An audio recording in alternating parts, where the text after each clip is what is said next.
in Islam. We thank Allah subhanahu wa ta'ala for being able to stand in this Mubarak Masjid, inshallah, in the night prayers during the nights of Ramadhan, and to perform our fasting during the days. May Allah subhanahu wa ta'ala accept our good deeds and overlook our bad deeds. And may Allah subhanahu wa ta'ala grant us the ability to remain steadfast, inshallah, throughout the month and throughout the year and throughout the age or the umr or the life Allah subhanahu wa ta'ala grants us. So tonight, actually, I would like to proceed with the story of Yusuf alayhi salam. And I was talking about how the wife of the housemaster was trying to seduce Yusuf alayhi salam. And tonight, the two imam, Jazakumullah khairan, they were reading from Surah An-Nur. And actually, in the Surah An-Nur, Allah subhanahu wa ta'ala, He talks about different rulings or different ahkam concerning our daily lives as Muslims. Allah subhanahu wa ta'ala, He talks about the awrah. Allah subhanahu wa ta'ala talks about awrah. Some people, they say satar. I mean the body parts which we have to cover according to Islamic teaching, according to Islamic ruling. So, normally we Muslims, we understand that awrah is that particular body parts which we have to cover when we go out from our houses. When we go out, we have to cover some part of our body, so that one is called awrah. But we forget, even in our houses, we still have awrah that we have to cover when we live amongst our family members.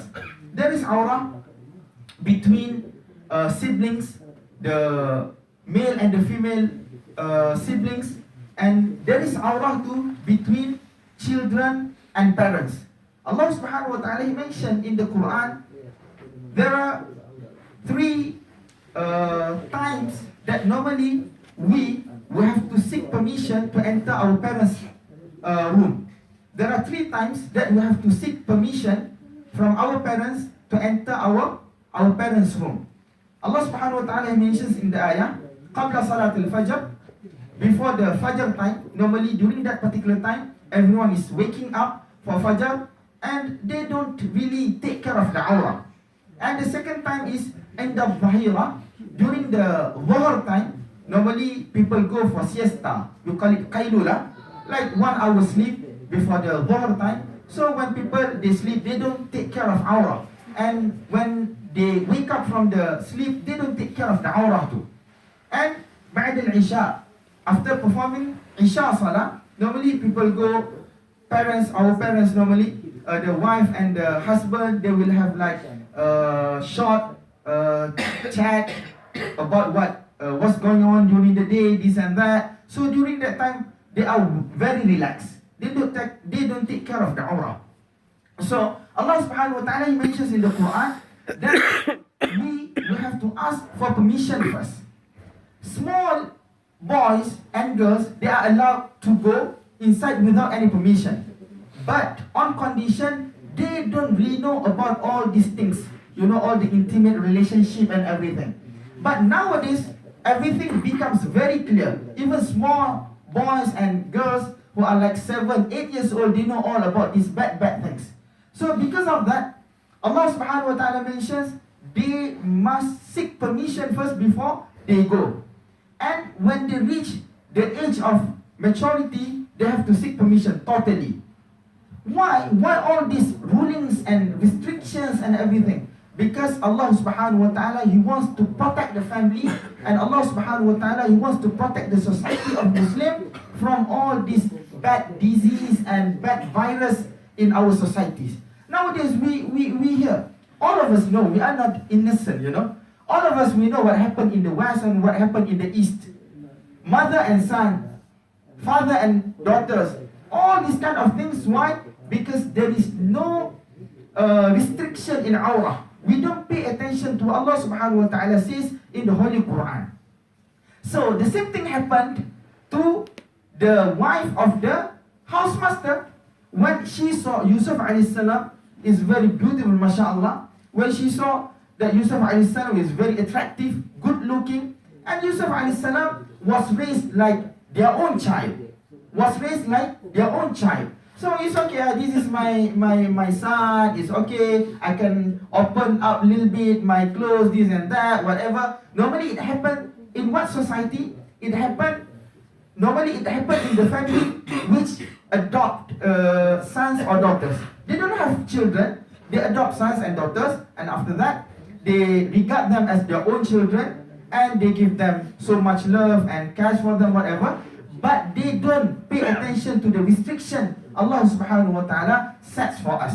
So it happens. Every day, everywhere, we will listen, we will get the news about all these bad things happen between mother and son, between father and daughter, because of the awrah. So Allah subhanahu wa ta'ala is giving us the, what we call that one, is giving us the medicine, or giving us the antidote for the disease and for the virus which is spreading throughout the societies, not only in non-Muslim families, but it happens also in the Muslim families. May Allah subhanahu wa ta'ala grant us the understanding. Whatever Allah subhanahu wa ta'ala mentions and says in the Quran, actually it is cure, it is medicine for all the diseases and for all the viruses, for all the sickness we have in our daily life, in our community nowadays. It happened before. It happened during the time of Nabi Karim sallallahu alaihi wasallam, and it will happen again today. Even if I'm not mistaken, Anas radiallahu anhu, like 2-3 minutes, Anas radiallahu anhu, when Nabi Karim sallallahu alaihi wasallam came to Medina, his mother, Sulaim radiallahu anha, he brought Anas. Anas during that time, he was 10-year-old child. Sulaim radiallahu anha, he brought Anas to Nabi Karim sallallahu alaihi wasallam, and she said, "O Prophet of Allah, this is Anas, Khuwaydimuk. He will become your khadim."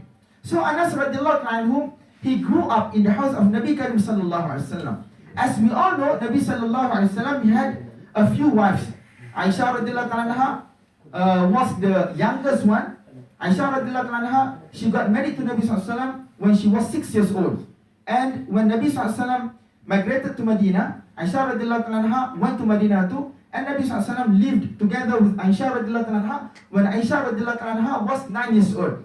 So Anas, when Nabi sallallahu alaihi wasallam came, Anas was 10 years old and Aisha was 9 years old. So during that particular time, there was no ayatul hijab, there was no awrah ruling and ahkam. So Anas, because he was the khadim, he always entered the house of Nabi sallallahu alaihi wasallam for khidmah, this and that. But when Anas radiallahu anhu, he reached the age of maturity, Allah subhanahu wa ta'ala sent down the ayat of hijab. So Anas radiallahu anhu, he was restricted from entering the house of Nabi Karim sallallahu alaihi wasallam freely like before. Why? Because Allah subhanahu wa ta'ala, he wants to protect the family of Nabi Karim sallallahu alaihi wasallam and the family of the Sahaba and the family of the entire Muslims. Even Allah subhanahu wa ta'ala instructs in the Quran, Allah subhanahu wa ta'ala instructs the Sahaba, if they wanted to ask something from the Ummahatul Mu'mineen, the wives of Nabi Karim sallallahu alaihi wasallam, Allah says, "Fas'aluhunna min wara'i hijab." You have to ask from them behind the curtain. Just imagine the wives of Nabi Karim sallallahu alaihi wasallam and the companions of Rasulullah sallallahu alaihi wasallam, all the great generation in Islam, that Allah subhanahu wa ta'ala has His rida upon them. But still Allah subhanahu wa ta'ala says, "Fas'aluhunna min wara'i hijab." If you have something to ask from them, you go, but you ask beside the curtain, behind the curtain. Why? Because Allah subhanahu wa ta'ala, He wants to protect the family of Nabi Karim sallallahu alaihi wasallam, the family of Sahaba, and Allah subhanahu wa ta'ala, He wants to make this ruling and ahkam as our guidance in our society, in our daily lives. May Allah subhanahu wa ta'ala give us the understanding, inshallah. And tomorrow we will continue with the next phase of the Yusuf alayhi salam's journey. May Allah subhanahu wa ta'ala grant us the understanding. Ibn Abbas, this one I will conclude with this one. Ibn Abbas radiallahu ta'ala, he said that most of us, we make kufr with this ayat, asking for permission before entering the room of our parents. Wa sallallahu sallama baraka ala Muhammad wa ala alihi wa sahbihi wa sallam.